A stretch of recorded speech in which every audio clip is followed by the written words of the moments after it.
In Britain, ferns became so popular that a word was coined for the passion, pteridamania or fern fever. On the other side of the globe, the first director of Melbourne's Botanic Gardens rose to the challenge. This fern gully was one of the first elements created by Ferdinand von Müller in the 1800s, right in the middle of fern fever. Von Müller's replacement, William Guilfoyle, continued to develop the area, and indeed, many of the mature trees in the gully today date from Guilfoyle's tenure.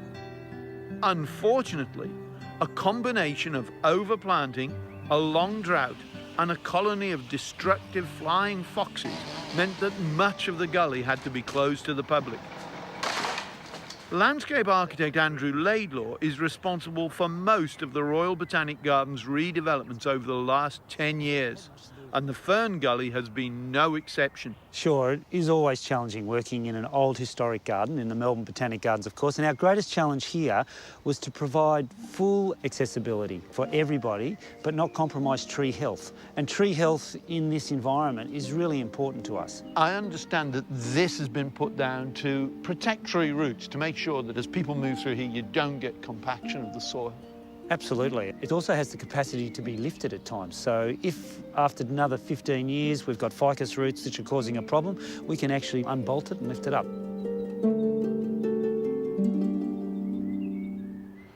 Now, Andrew, what's going on here? Well, this is one of our beautiful tree ferns, Cyathea australis, and we thought it was such a remarkable plant that we designed the whole bridge around it. So, and then of course with this beautiful bird's nest fern. Yeah, I like the bird's nest. That's great, isn't it? Fantastic. Great Australian fern that's epiphytic. You know, it's a wonderful feature.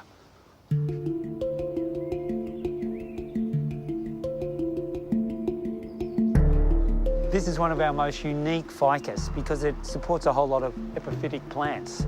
So we've got the dendrobiums, which are the native orchids, and then up further we've got the wonderful Splenium australasiacum, the bird's nest ferns. And we've got them down here at ground level too. I mean, they're not as impressive, but they're still there. Yeah, and it's amazing. These plants make a lot of sense because they don't require a lot of water and they'll often grow very well in deep shade.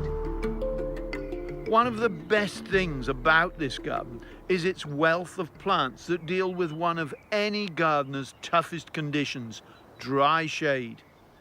Microsorum pustulatum, I love this plant. I mean, it's native to Lord Howe Island. My favourite place. Beautiful, and it just grows as a carpet there, so you get this wonderful texture, and it often grows in combination with other ferns. But this is a really tough plant, and I can get it here, and it really gives me a great ground cover. It's as tough as nails. Well, I have to say, this is a most beautiful looking fern. I love the texture it's got. Yeah, no, it's a wonderful texture, and this Splenium bulbiferum, it's actually really quite tough. So while we think a lot of ferns need lots of shade and water, they need water to establish, they need filtered light, but this is actually a really good doer, and I would recommend this plant in home gardens. Of course, plants that survive in dry shade do need some water, and the system has been designed to cope with anticipated future droughts. The water flowing through the fern gully is connected to the water management in the entire Botanic Gardens. We've actually accessed an extra 70 meg of stormwater that comes into our lakes. We then reticulate it through the volcano, the Nymphaea Lake, and it flows down the fern gully. We actually circulate the entire body of water every 40 days, which is aerating the water. It then gets treated by plants and gets cleaned up, and we use that to re-irrigate back onto the actual plants. I understand that this is just the first stage of further works that you're going to do here in the Fern Gully.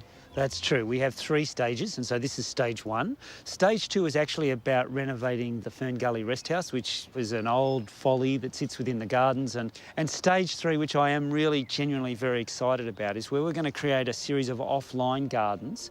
And when I mean offline, most people come through on the main path and it's quite busy. You'll be able to step off the main boardwalk, over stepping stones, sometimes over the water, and find some smaller intimate spaces, which will be more for just a small family group or an individual just to go in there and to think of a loved one or just to meditate about themselves, perhaps possibly even light a candle. So I think that's very exciting.